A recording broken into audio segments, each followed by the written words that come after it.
वक्फ board bill में संशोधन का विपक्ष ने शुरू से ही विरोध किया। विरोध का तर्क ये रहा कि ये कानून एक धर्म विशेष के खिलाफ है और उनके अधिकारों का हनन भी करता है।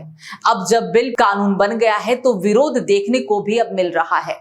बंगाल की ममता सरकार केंद्र के इस कानून को मानने को ही तैयार नहीं और नतीजा ये कि बंगाल में एक बार फिर से बवाल हो गया।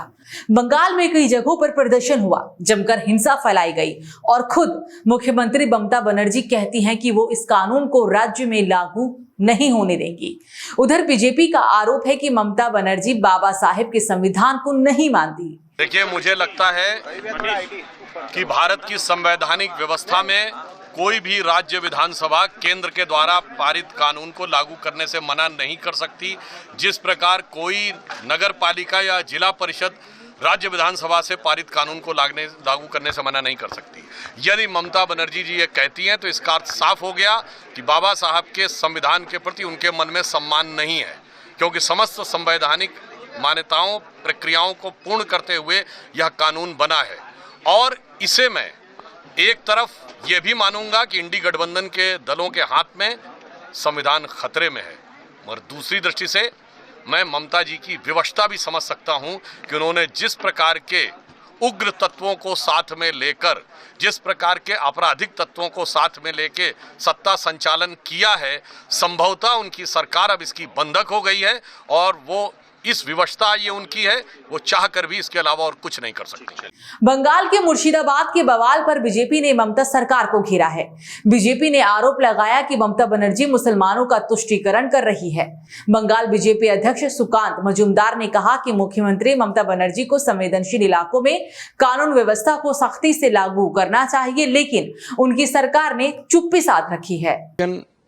ममता बनर्जी के नालायकता के कारण, उनके इनएबिलिटी के कारण सिचुएशन इस तरीके की हो गया है।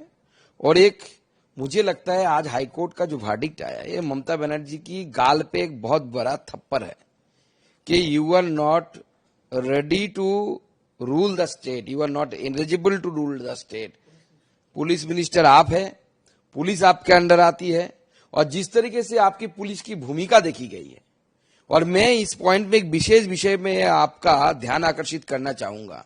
इसके पहले नुपुर शर्मा के केस में हुआ, हर जगह पे ऐसा चीज हो रहा है। ममता बनर्जी के पुलिस अलाउ कर रही है मुसलमानों को कि 5-6 घंटा, 8 घंटा, 10 घंटा आपके लिए फ्री पीरियड है, आप उसमें लूट करो, महिलाओं के साथ बदसलूकी करो, हिंदुओं के घर तोड़ो, जो मर्जी करो, हम कुछ नहीं करेंगे। ममता सरकार पर लगातार सवाल उठ रहे हैं। सवालों के घेरे में ममता सरकार की चुप्पी है और ममता खुद भी कह चुकी हैं कि वो राज्य में संशोधित वक्फ कानून लागू नहीं होने देंगी। तो आखिर सवाल ये है कि क्या ऐसा भी हो सकता है कि कोई राज्य केंद्र का कानून ना माने? इस पर विस्तार से बात करें उससे पहले बंगाल के घटनाक्रम को अब समझ लेते हैं। नए वक्फ कानून को लेकर 11 अप्रैल को मालदा, मुर्शिदाबाद, दक्षिण 24 परगना और हुगली जिलों में हिंसा भड़क गई थी। यहां पुलिस गाड़ियों सहित कई दूसरे वाहनों में आगजनी हुई। मुर्शिदाबाद जिले के हिंसा प्रभावित इलाकों में हुई झड़प के दौरान 3 लोगों की जान तक चली गई। सरकार सवालों के घेरे में है, लेकिन टीएमसी का कहना है कि सत्ता हासिल करने में विफल रहा विपक्ष पश्चिम बंगाल में अशांति फैलाने की कोशिश कर रहा है। अब बात ये कि क्या कोई राज्य केंद्र के किसी कानून को मानने से इनकार कर सकता है? इसके लिए यहां संविधान का अनुच्छेद 256 समझने की जरूरत है। अनुच्छेद 256 में राज्यों और संघ के बीच दायित्वों और शक्तियों का प्रावधान है। प्रत्येक राज्य की कार्यपालिका शक्ति का प्रयोग इस तरह किया जाएगा कि संसद द्वारा बनाए गए कानूनों और राज्य में लागू मौजूदा कानूनों का अनुपालन सुनिश्चित हो सके। इसके अलावा ये कि संघ की कार्यपालिका शक्ति का विस्तार किसी राज्य को ऐसे निर्देश देने तक होगा जो भारत सरकार को उस प्रयोजन के लिए आवश्यक हो। अनुच्छेद 256 का मुख्य उद्देश्य ये सुनिश्चित करना है कि राज्य केंद्र के कानूनों का पालन करे और संघ की कार्यपालिका शक्ति के प्रयोग में बाधा ना डाले। यदि केंद्र सरकार को लगता है कि कोई राज्य संसद के कानूनों का पालन नहीं कर रहा, तो वो अनुच्छेद 256 के तहत निर्देश दे सकती है।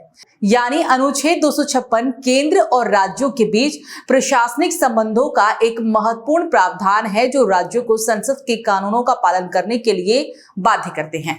ऐसे में पश्चिम बंगाल की मुख्यमंत्री ममता बनर्जी संसद से पास कानून और केंद्र सरकार के निर्देशों को मानने से इनकार कर सकती, भले ही वो अपने राजनीतिक फायदे के लिए दांव पे चले, जैसा कि उन पर आरोप भी अब लग रहे हैं। इस खबर पर क्या है आपकी राय? आप हमें कमेंट सेक्शन में जरूर बताइएगा और इस तरह की खबरों के लिए आप हमारे चैनल को सब्सक्राइब करना ना भूलिए।